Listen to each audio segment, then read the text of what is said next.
Okay, let's dive right into this. Welcome back to The Explainer. Today, we're exploring a fascinating legal draft that is tackling a massive housing rights issue in Maharashtra. We're going to unpack a really complex petition about unlawful evictions, the specific legal loopholes landlords are using, and a forgotten piece of legislation that was actually designed to stop it all. If you've ever wondered how ironclad legal protections can seemingly just vanish inside a courtroom, well, you're going to find this incredibly interesting. I want to start off by asking you a pretty straightforward question. Can you be legally evicted from your home if the law explicitly demands that you get paid fair market value first? I mean, you'd probably think the answer is a simple no, right? But what happens when the courts themselves start bypassing their own explicit compensation laws? This legal draft we're looking at today aims to expose exactly that crisis. Here is our roadmap for today's explainer. First, we'll cover the eviction crisis. Second, the forgotten Section 56. Third, how the law is broken. Fourth, the constitutional right to shelter. And finally, the demand for a moratorium. Let's start with Section 1, the eviction crisis, and the loophole of the bona fide requirement. To really grasp the legal arguments in this draft, we first have to understand the human stakes involved. According to the petition, a huge number of eviction suits are rapidly being passed by courts using a specific justification. It's called the bona fide requirement. Essentially, landlords argue that they have a genuine, legitimate need to reclaim their property, maybe for a redevelopment project or for their own family's use. And, on the surface, that sounds perfectly reasonable. Because of that, courts are successfully pushing these decrees through based entirely on this alleged need. But here's where we hit a really stark contrast. While the courts are widely accepting the landlord's bona fide requirement, the petition argues they are simultaneously ignoring a vital statutory mandate. In the rush to honor the property owner's needs, strict protective laws are being completely bypassed. So we're seeing this massive disconnect in the justice system between honoring a landlord's claim and actually following the established law to the letter. Moving on to Section 2, the forgotten Section 56, which acts as the shield for peggery tenants. So what is this ignored mandate?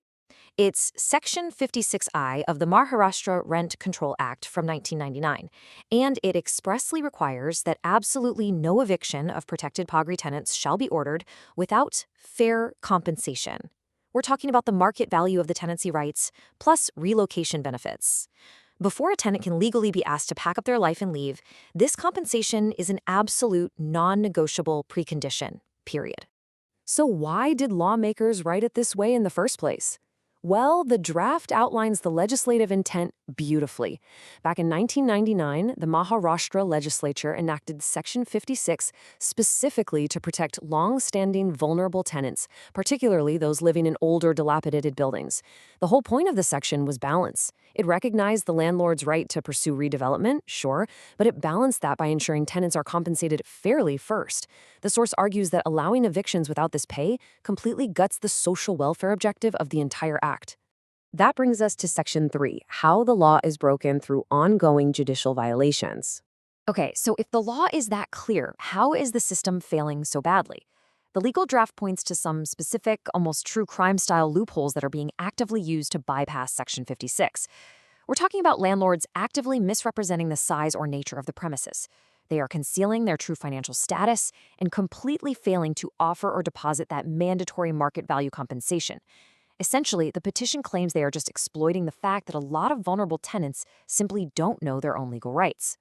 And this brilliantly illustrates the core argument of the petition, captured perfectly in this powerful quote. Decrees passed solely based on bona fide need are anti-statutory and unconstitutional. Think about that.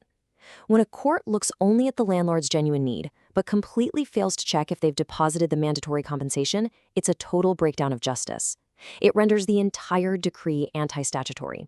It's not just a minor clerical error, the draft argues.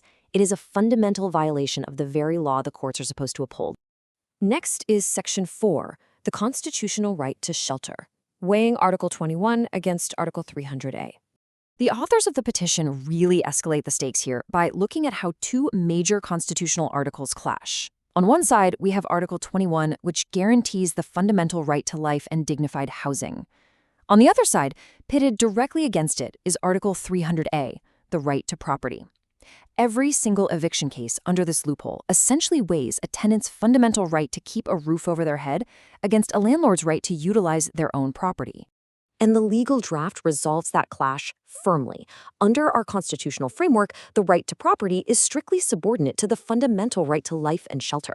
Throwing a person out of their home without the legally mandated compensation isn't just breaking a local rent rule, it elevates the eviction to a profound constitutional injustice. You simply cannot deprive a person of their home to satisfy a property right without strictly following the compensation laws. Finally, Section 5, the demand for a moratorium to stop the injustice. To actually stop this, the relief sought by the petition is massive. The draft demands a judicial and legislative moratorium. We are talking about a complete, sweeping suspension of all ongoing eviction suits and all existing eviction decrees filed by landlords. A total freeze across the board, until strict, verifiable compliance with Section 56 is proven in every single case. To fix this broken system, the petition lays out 4 logical, mandatory steps. Step 1. Every single eviction suit must undergo mandatory scrutiny by a higher authority. Step 2 requires full, transparent disclosure of the landlord's properties and finances. Step 3 is the absolute verification that a fair market value compensation has actually been offered. And Step 4, if any decree lacks this exact compliance, it must be immediately recalled or suspended. Now, to actually execute all of this, the draft suggests some very specific, immediate directions for the High Court. First, they're asking to constitute a special bench dedicated solely to examining all these bona fide requirement decrees passed since 1999. Second, immediately suspend the execution of any decree that violates Section 56. And third, issue strict circulars directing all subordinate courts to halt the admission of any new eviction suits under this requirement unless there is concrete proof of compensation upfront. We're going to wrap up our explainer today with this final, incredibly powerful thought directly from the source material. Courts cannot permit deprivation of a person's home when the statute explicitly mandates compensation as a precondition. It really forces us to step back and ask a deep question about our legal system. What does justice actually mean if the courts allow the forceful removal of vulnerable people while simultaneously ignoring the mandatory protective laws written right into the statute? It's a crucial debate about housing, human rights, and the rule of law itself. Take some time to really think about that, and we will see you next time as we continue to explain the complexities of our world.